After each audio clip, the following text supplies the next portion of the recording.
So I just wanted to share something cool that I accidentally stumbled upon yesterday for Cube World while I was replacing some batteries.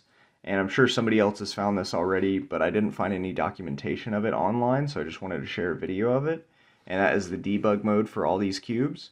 Now, it's broken up into two methods, standard debug mode. Series 1 through 4 is all the same. Series 5 and then the jumbo cubes use a different method, but very similar. So we're just going to go through these. I have an example of each series here so that we can check them out. So we'll start with series 1, and what you're going to do is you're going to press all three buttons and then press the reset button on the back. And if it makes that noise immediately, then you know that you got it right, because normally what happens when you press the reset button, and I'll show it here, the startup animation plays and then it does the jingle. So that's what it is when it didn't work. So if you get that noise, then you know that it did not work. But since we've just got this black screen here and it immediately made that noise, we know that we are in debug mode. So this is just a screen test first. So you press the center button to flick through this. So you've got the horizontal lines, and then you press it again and it does the offset of those horizontal lines. And then it does vertical lines. Then it does the offset of those vertical lines. And then it does a blank screen. So this is just to make sure that all the pixels are lighting up in the expected method, and just making sure that there's nothing going on with the screen that you wouldn't expect. Then we get a copyright screen, so copyright Radica Games Limited 2005. And then we get the internal moniker of the box here, or the cube here. So the 2 right here, I actually don't know what that is. I assume it's a revision. So Series 1 is the only one that I have seen that has a 2 here. Series 2, 3, 4, and 5 all have a 1 in this slot. So I assume it's major revision. I don't know that though, because all the Series 1 that I have to check have a 2 there. So that's, yeah, the 6 that I checked have that too. And then the second one here is the series. So obviously for Series 1, it's going to be Series 1. And then the D is the cube within that series. So unsurprisingly, for Series 1, we have A, B, C, and D. And then the other cubes in the series continue on that moniker. So like once you get through A, B, C, D, then Series 2 is going to be E, F, G, H, and so on and so forth. And I can put the monikers for the letters and the series in the description, so I'll make a list of that. The only one that I was not able to check was the block bash, and that's just because I didn't have an extra one. I didn't want to reset the high score on mine, because then I'd have to unlock all the animations again. Anyways, so what we have here, this last one is the button that you have pressed.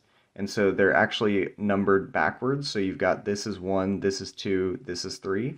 So it's just showing you which is the last one that you pressed. And since we pressed the center one to get in here, that's going to be 2. This is going to be 3. And then one right here is the sound test as well. So then it just emits that beeping noise out of the speaker to make sure that the speaker is working. And you press 2 or 3 to turn that off. So it's actually a pretty full featured testing suite, which is pretty impressive. And then the other thing that you see here is this dot. It took me a minute to figure out what this is, but it's actually the gyroscope. So when we flip it over, it's going to show us all 4 sides there. And this helped me diagnose one of my Series 4 cubes that was acting strange because the gyroscope wasn't working. And so going into debug mode, I was actually able to see that in real time. And so what we also have here is if we have another cube on, and I'll just turn on this Series 2 mic, and we connect it, it gives you the little plus sign there to show you that it's connected. And same thing for all the sides here. So there we go. So we do see that all the connectors on this are working. One thing that's actually really cool that surprised me is that it shows you if it's properly oriented. So, like if we turn this upside down, I know that there's a way to do this. There we go. So it shows a box there instead of the plus sign, and that's to show that it's connected but improperly. And so if we flip that around, sorry, there we go. It goes back to being a plus sign. So you can see the negative is starting to light up there, but obviously since it's lit up or connected properly, that's how you know that it's improperly connected. It's the same thing if you do these you can actually even connect it, even though the magnets are pushing away, you can connect it, and it shows that it's connected incorrectly there. So just an interesting thing that I saw. Apart from that, I think that's basically all there is for the debug mode, because that's all the features on the cube. So if we go to Series 2, we'll just kind of run through these real quick. I don't need to show you all the features since we did that for Series 1 and it's the same for all of them. But one interesting thing is that they actually can't detect each other in debug mode when connected. So it's only a one-way thing. So this is detecting a live cube when Mike was in standard operation mode, but it's not checking, or the connection is not reading when they're both in debug mode. So again, we see what I was talking about here. It is a 1, which again, I assume that is major revision. But if somebody out there, if Tony Ellis sees this and comments on this, maybe he can correct us to tell us what's going on here. And then 2 is obviously the series. And then E, like I said, we got E, F, G, H for series 2. So this one's Mike is E. And then 2 is the last button we pressed. So that's all there is to it. We'll just keep moving through these. So series 3, we've got Chief here. As you can see, we've got 1 again, and then 3 for series 3, I, since we're moving on to the next 4 letters in the alphabet, and then 2. And then next we have series 4, and this is where it gets a little bit interesting. So we click through here, 2007, we see the 1 again, but then this time we see 6.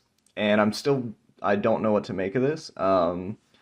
Since this is series 4, I would expect a 4 there. There is nothing that I know of that came between series 3 and 4. I think the jumbo cubes might have come out in between. So my assumption was that the jumbo cubes were series 5 and 6, which may be, or series 4 and 5, which may be true, that the jumbo cubes are viewed as a single series in and of themselves. So like the Global Getaway could be 4, the Block Bash could be 5, and then series 4 is going to be the internal moniker of 6. That's my guess. The debug mode for Global Getaway does not back that up, and I don't have a Block Bash to test currently. So let's see. Then we've got O, and that the alphabet is still continuing on in the way that we would expect. And then, yeah, obviously the gyroscope and all that.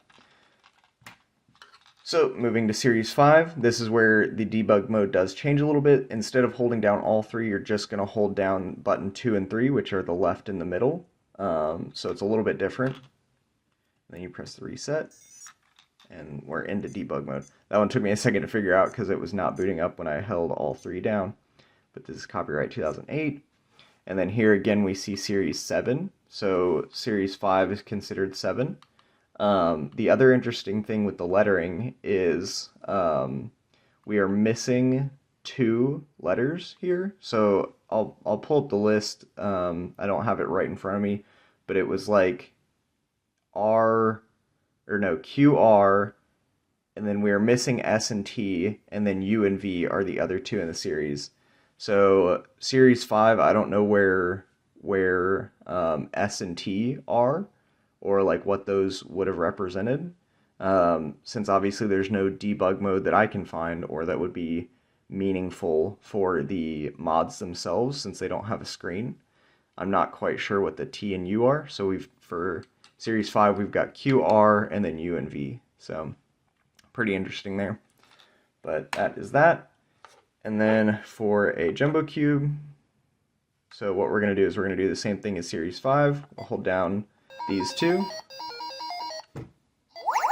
and then it does that cool little startup noise. So that's actually, as far as I know, I mean, it's probably used in some of the animations, but that's not something that you normally hear. And it's got the same stuff. So this one, it's interesting. None of the lines or none of the pixels here, when it's in normal operation for me that I've noticed, are having any issues there, but in the debug mode, this is always here on this cube for me. I'm not sure entirely why, but it seems to not have a problem in any other orientation. So like vertically it's not causing any issues. So I'm not sure what that means when in one direction it's causing issues, but in the vertical it's not. Um, so this is where it gets a little bit different. We've got the copyright Radica game, since obviously they got more real estate here, there's more information they can put. So CWP, I'm not sure what that means. Maybe that's the programmer's name. I know Tony Ellis designed these. I don't know if maybe somebody at Radica was working on the actual like programming of the production stuff, and maybe that's their initials or something else entirely. Um, and then we've got the internal moniker for this one, which is different. So we've got L7287, as far as I can read it. So again, that doesn't really align with my theory of this being 4 or 5. So I'm not sure what this moniker is in relation to what those had. And then we've got master V1, slave V1. There's just a computing term for the boards.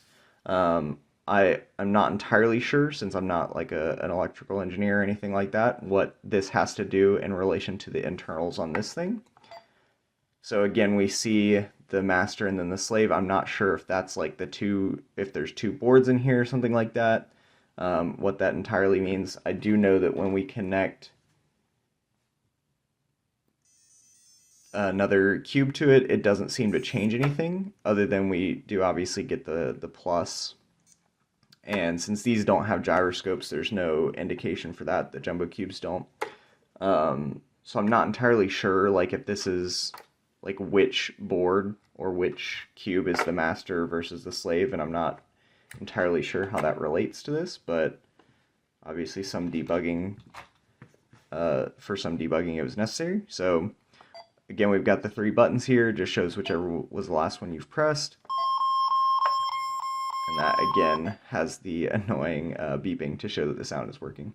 So that's all I've got. A little bit longer than I expected, but wanted to be thorough about it. So series 1 through 4, all 3 buttons and then reset. Series 5 and jumbo cubes are just the left and the middle. And so yeah, I don't know what happened with in between here, where we jumped from 3 internally to 6 internally. It would be really cool to hear if there was some development or, you know, stuff that was going on in here that they skipped like 2 versions or something. Maybe it's these and they're just internally labeled differently. So that's what I've got for today. And at the end here, I'll tack on a cool little glitch that a glitch state that I entered into on this block bash cube, where I was able to move around in the minigame, but nothing was happening, like the game wasn't progressing, there was no coconuts or bananas being thrown. It was pretty interesting, so I'll just include a clip of that here at the end. So thanks for watching.